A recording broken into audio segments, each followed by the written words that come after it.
Hello everyone, this is Robert from Do What I Like in Linux. Let me see, I'm just checking the recording. It's like it's all coming out good. Just want to check it's okay. And it is, recording.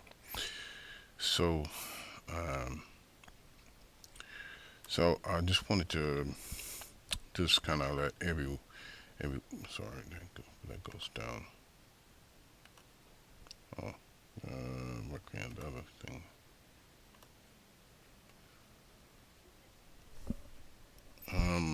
So I just wanted to really have y'all take a look at um, this is KDE Neon. Let me see if I can bring up the info on, or should I get the what they call it monitor? Yeah, KISS. I think that's called your system card there, right there. That's it. So I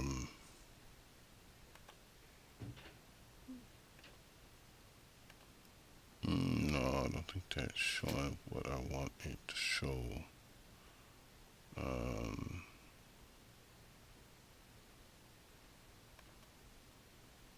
No, that's not what I want. Right. Okay. Let's system info. Sorry about this. About system info should be. Yep. There it is. So anyhow, yesterday I installed it to my hard drive, and so for the most part it's running, and not really having too many issues. I think pardon me. So the you can see here's KDE Plasma version 5.8.6.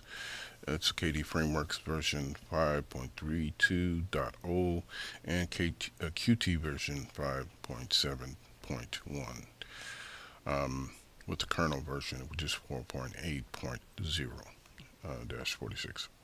So with that out of the way, what I want to do is bring up the website so you can kind of get some information or not on the system itself, and we can sort of walk through that. I know in previous times when I've used KDE, it wasn't a pleasant experience, but I will say this new development, they really just polished. And I think this is really like the best they've had with KDE. As far as I'm concerned, let me just go in here and get KDE official. I am not spelling it right. No, KDE Neon, right? Because that's what it is. Neon official site.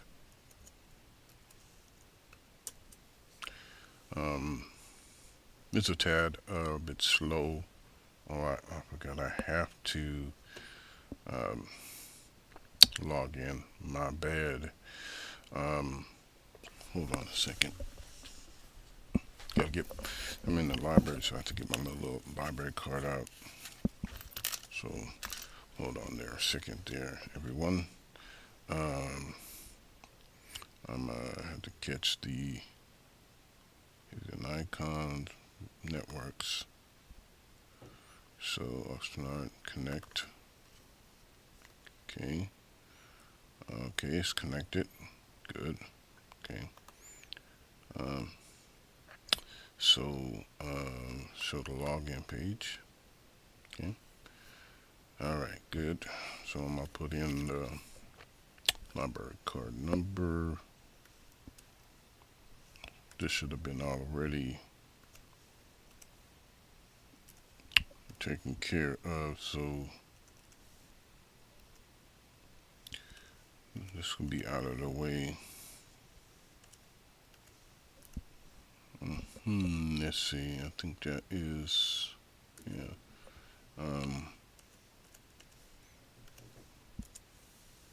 Yeah. Save.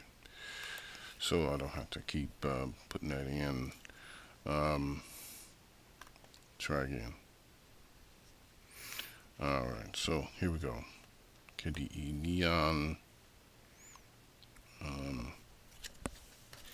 me put this away. Yeah.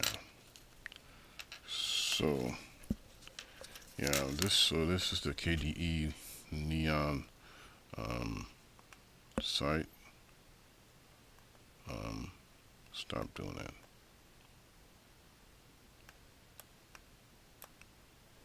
And let's see, as you can see, we can have a little bit of tearing there. So those are some things that come up. I have an older what do you call it, machine. So it does this. It's only I'm not sure I know it's an AMD processor with 4 gigs of RAM and 320 gigs on hard drive. So anyhow, let me read some of this about stuff here. This is the official website. It says solid core latest features.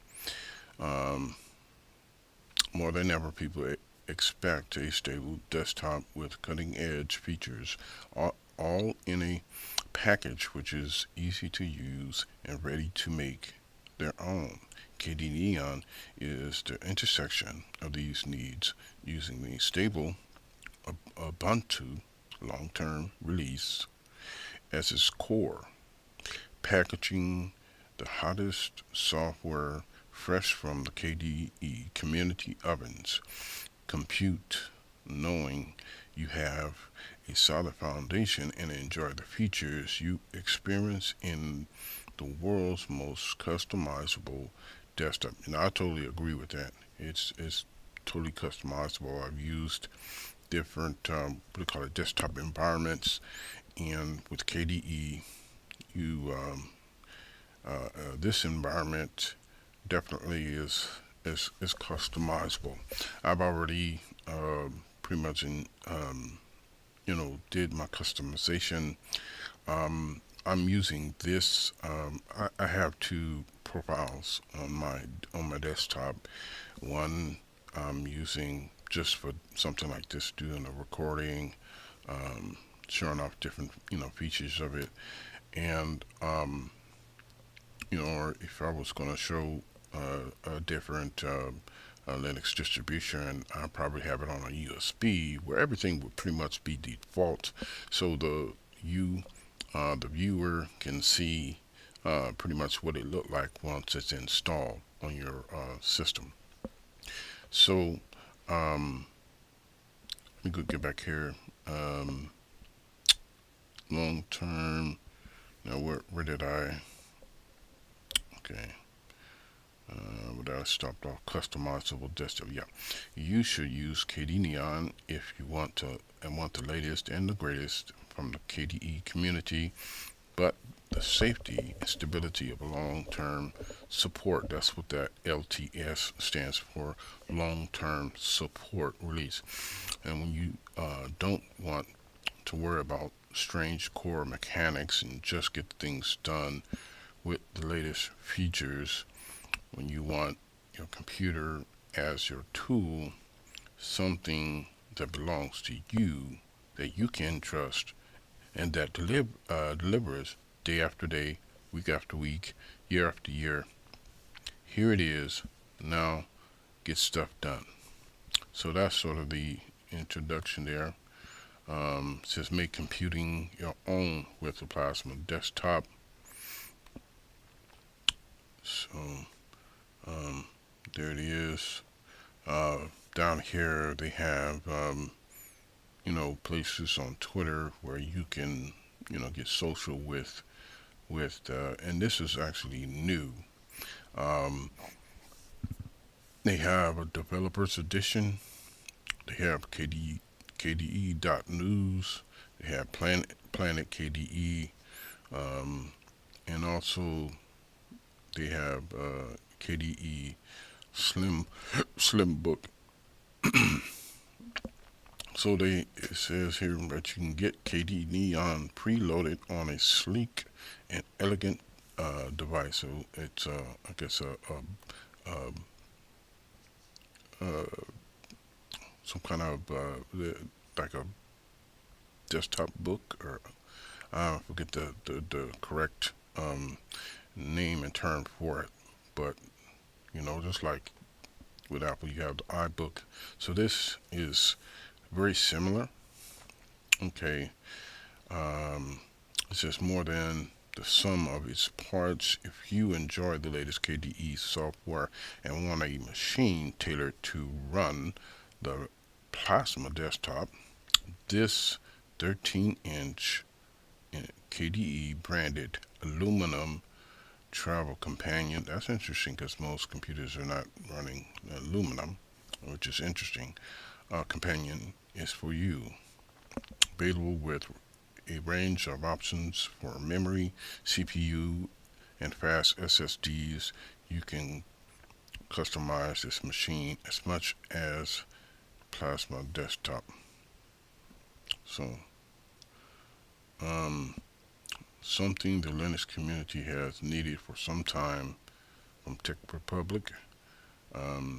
This is no humdrum, clunky, chunky plastic. OMG Ubuntu. That's a blog, by the way. So let's see if they have a little bit of more information about it. The KDE community. This is a slim book. This is another look at it, and looks pretty nice. The KDE community, the KDE slim book, a little more information. A solution for us all with the KDE Slim Book and the KDE community in cooperation with the Slim Book takes a leap in providing us all users and creators alike with a safe, private, and productive experience.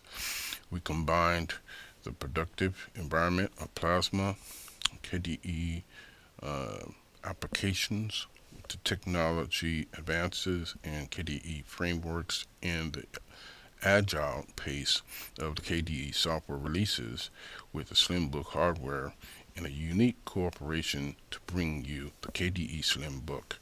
We didn't make it just for you. We made it for us. A laptop that we as creators and makers lacked. A machine that ships with us in mind.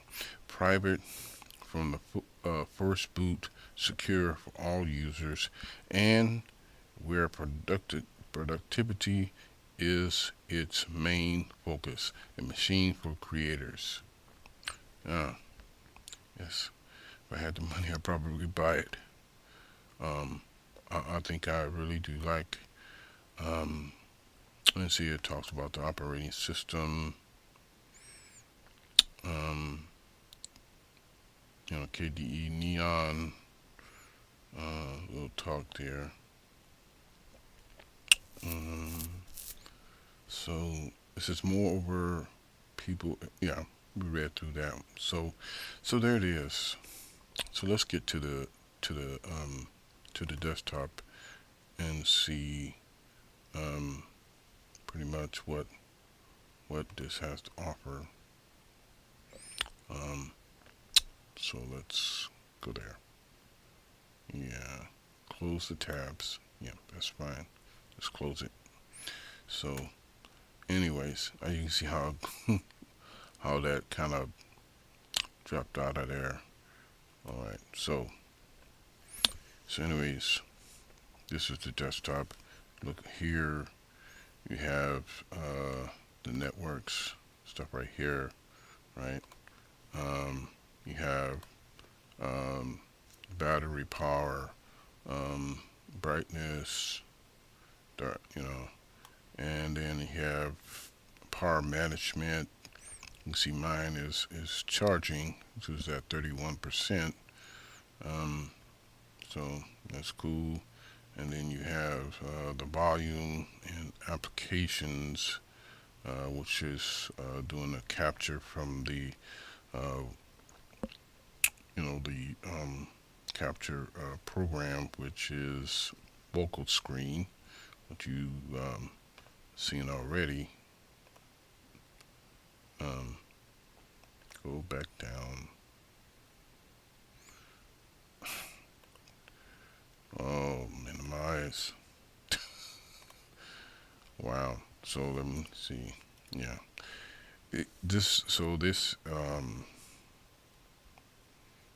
So yeah. So anyway, it is this is the desktop, and you have here also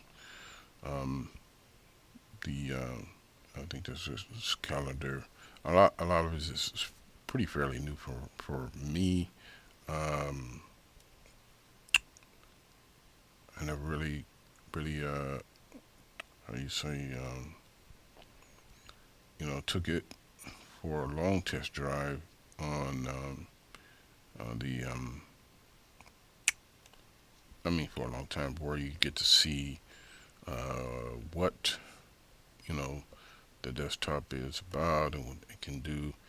Here you can sort of customize the calendar and whatnot there.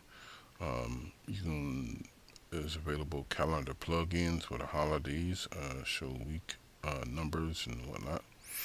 Um, Font style, you have the defaults, but you can choose the one that fits you or suits you. You can use bold or italic.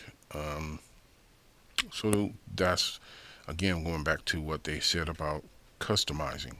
So you can do that, and that's just the some of the appearance, time. Then here you have the time zone, so you can, as you can see, I'm in the Los Angeles local region, time zone, and here you have the holidays and whatnot.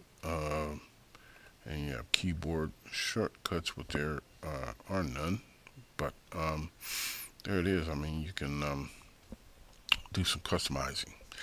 Okay, um, is the desktop. You can go and configure the desktop.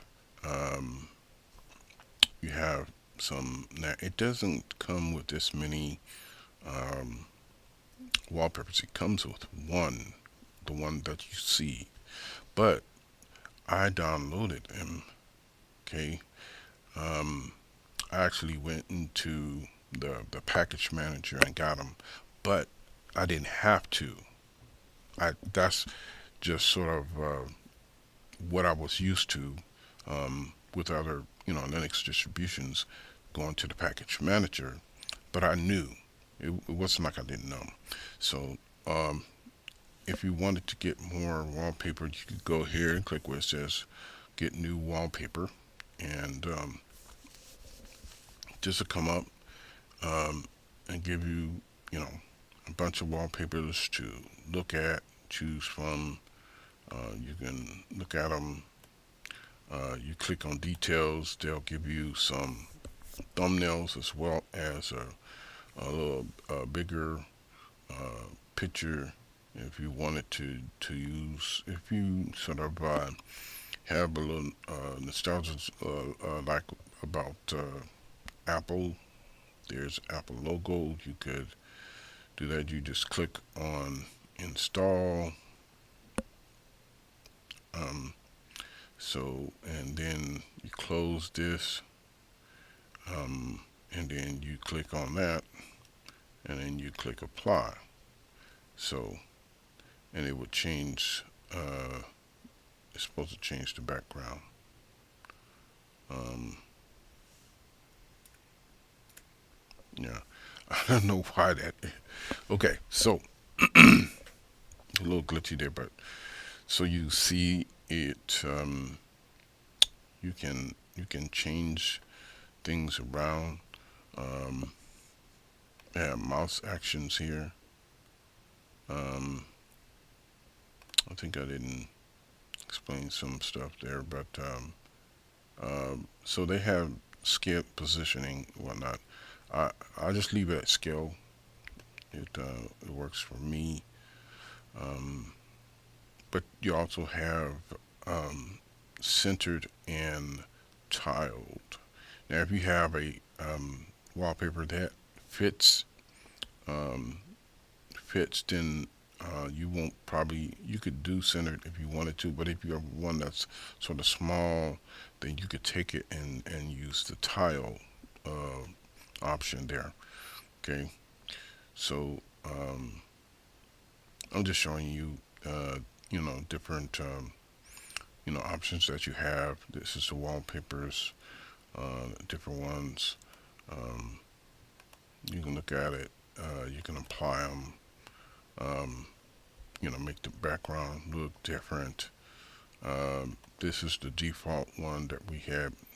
Um, this is another one, just so you can sort of get a look at what KDE Neon. I really like this application. Um, a lot of distributions have desktop wallpaper management. Um, this one um, is I think really cool in how they do it. You have tweaks here um, that you can use. You know, so there are options. Like I said, there's options for you. Also, point out this is the menu. Now, what I do is is just press the Windows key and this pop up. If I touch it again, the menu goes down. I do it again, it pops up. You can also change the theme, but let me show you how to navigate. And as you can see, the arrow is over there, um, your pointer or whatever. And I just have the arrow. I click the right arrow, so it goes to the right. Um, so whatever the category is, it's going to go into that category. For instance, under internet, and I go to the right, it'll show me the browsers. If I go into multimedia, it's going to show me all the multimedia related things there. I like the audio recorder. I have a Clementine, which is a music player. I have a VLC, which is another media player. I have sound editor to edit audio recordings. I have video converter. I have a video editor. I have screencast program, which that's what you're seeing right now. That's what the little picture over there in the right corner. And then I have webcam booth to do video recording. If I just want to do like a vlog or something, I could do that. So and I suppose I could open up some programs. My bad. I could open up some of these programs, but these are not installed by default. The only one that is installed by default is this program here, which is VLC. it's a sort of an all-purpose media player. It'll play, you know, sound, audio clips. It'll play movies. It'll play video. It'll even do capture. I mean, you probably don't believe me. I don't know if I can do it while I'm doing a video thing. Let's see, that's audio. You see his audio device here. If I click on that, um, which is with the headset, I don't want to do that because actually I need to use that for the screencast, right? But so you have open capture here. Since it's already using, I don't know, that might cause a conflict. But if I press this, it'll show here, and it says it can't be open because something else is using it. So which is, like I said, the screencast program.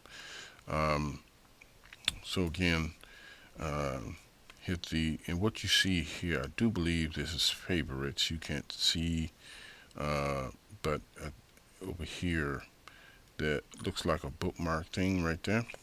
So that's the favorites. You click here and you have the category of applications.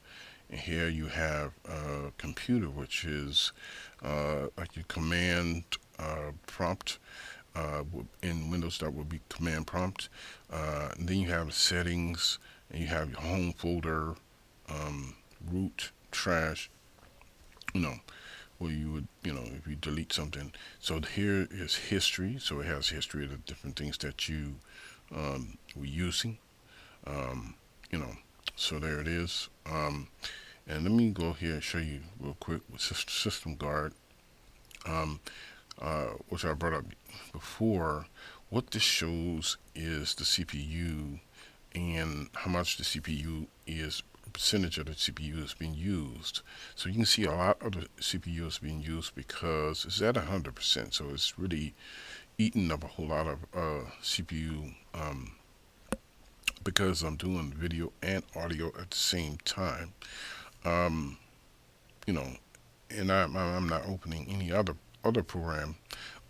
But if I did, you would see it eat up even more.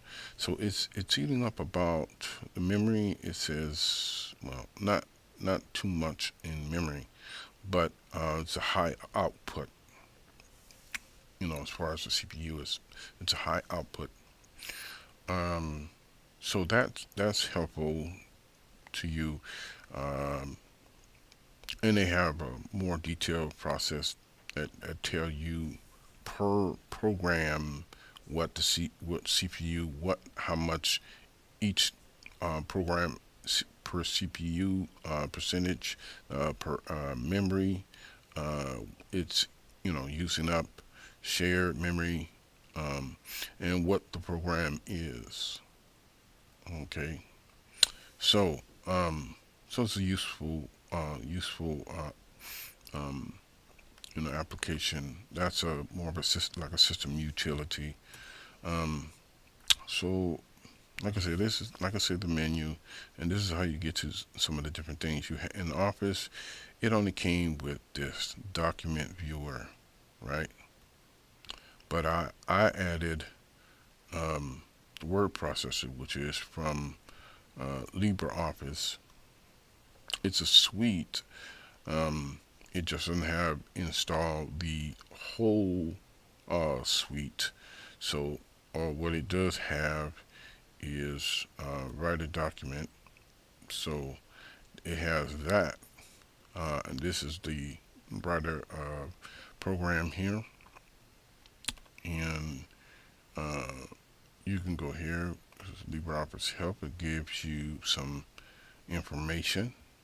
Okay.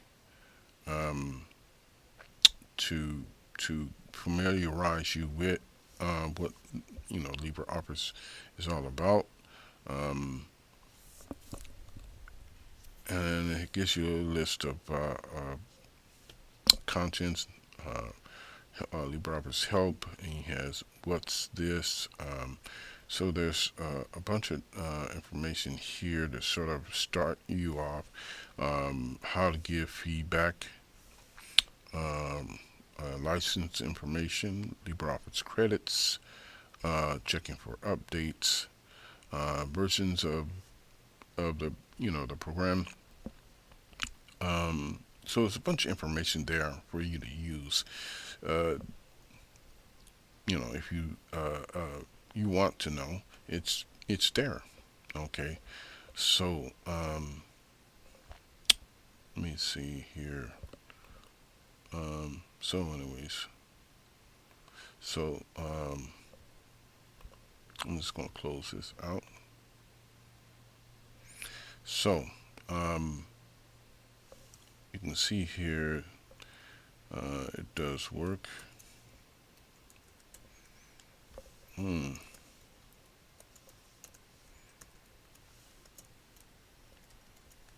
Yeah.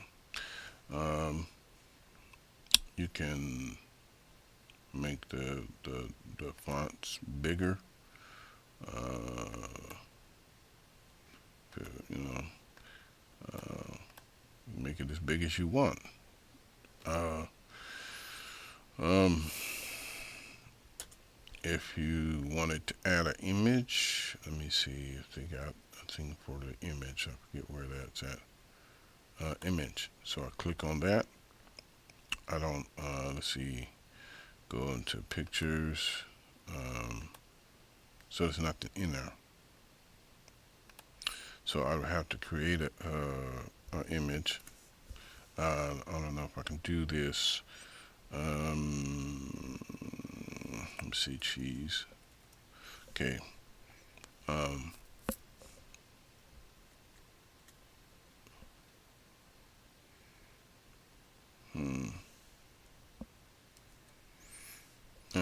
So no, it's different. I need this one.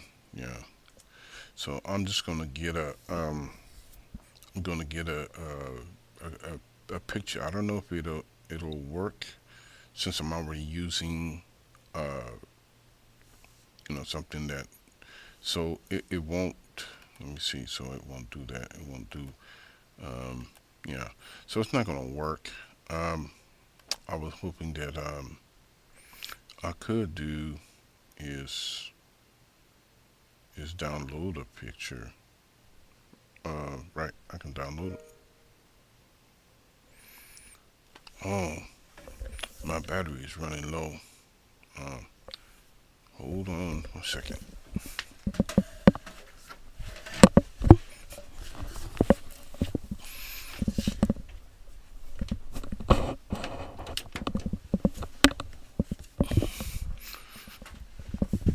Okay. Note to self. Make sure the computer is plugged in. Yeah, I was wondering. I had seen, brighten this up so you can see. I had seen the battery and it looked like it was going down. I said, "No, that can't be." But obviously it was. Good thing that it by default it reminded me, "Hey, your battery is low and it's going low." So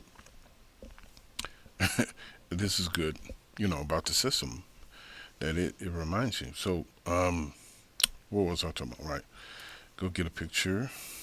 Um, right, and by the way, on here I do have Chrome installed. As you see. Um, so yeah. Um, but we're gonna use Firefox. One it's just a little bit lighter, and I just don't want to eat up too much, you know, memory and whatnot. Let me look for. Oh, I don't know. Let me look for. See if I can find my picture, and I just type my name in there. Um, I'm gonna use Bing. I don't usually use Bing. I don't. I mean, I don't use Bing.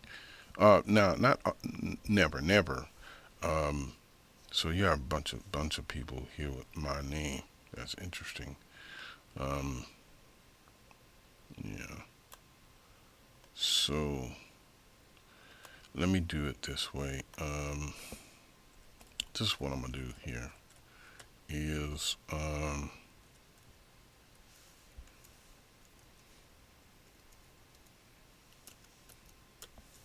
so let me see what images comes up with. Uh, so we get a lot of different images here. Let me I probably did the wrong kind of search. So I'm gonna go back to the web. It should give me some profiles. Let's see, blogging perspective, WordPress. Okay. So, so you'll get to actually see my WordPress blog. So I ain't, logged in, but you get to see. See, that's a picture of me.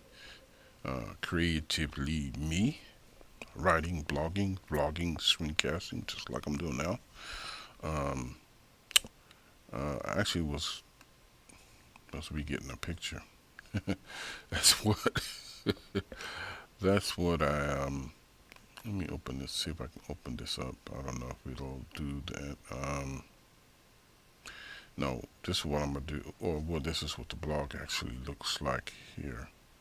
Um, so this is like I'm visiting, and here's the about page and contact information. Um, so and this is an old picture. I really need to update that with a better picture. Yeah, yeah.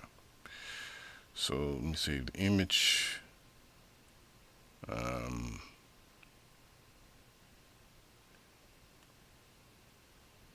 in pictures, right?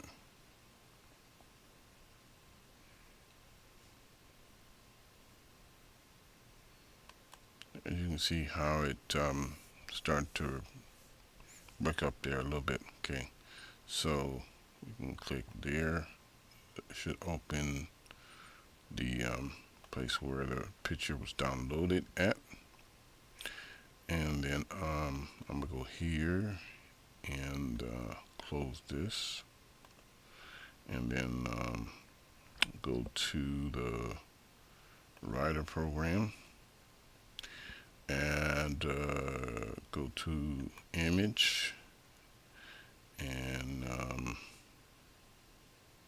see they go in the gallery, but so I'm just gonna go to pictures and say open.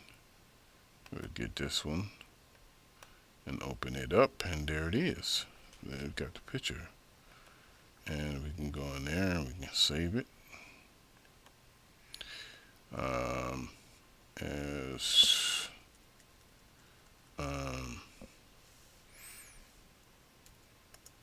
new blog. All right. Put it on the documents. We'll save that. Yep. Okay. So there it is. It's saved. And I can exit there with what's the shortcut? Control Q. So Control Q. Yeah, there we go. And if I want to close this, it's Alt F4. So I can go Alt and F4. So that's closed. Sometimes the shortcuts are really, really good. I think later on I'm going to write down some of these shortcuts in the category of, whatever window, whatever application program. Some of them have the same uh, sort of universal shortcut, and some have specific shortcuts. So anyhow, So I hope you enjoyed the KDE Neon quick look around and see what it does. A different I didn't cover all the different applications that it have because it wasn't really much that it has. It does have this, which is a screen capture utility. Uh, I I didn't actually know about it. The thing would pop up, but I really didn't know. Um, so the thing would pop up every time I pressed the key print screen, right, and it will pop up. I mean, I'm just going to show you this card. Watch, I'm going to show you. I'm going to press print screen. Give it a second, and there it is. See, it popped up. I ended up installing because I didn't know if it had. I couldn't find it. But something cool about this menu here is I can type in screen, and it automatically is in the menu. So you have screen locking, screen edges, screenshot. So I actually have two programs now. One is called screenshot. Let's pull that up and see. So you got here the whole screen or just the current window. You can choose. I want it to take about 3 seconds. If I want the mouse to be included, I can check that. And so there it is. And I clicked OK. So now, so it just took a picture. What I get is pretty much. Well, I should open it up a little bit so you can see. So it took a picture of the whole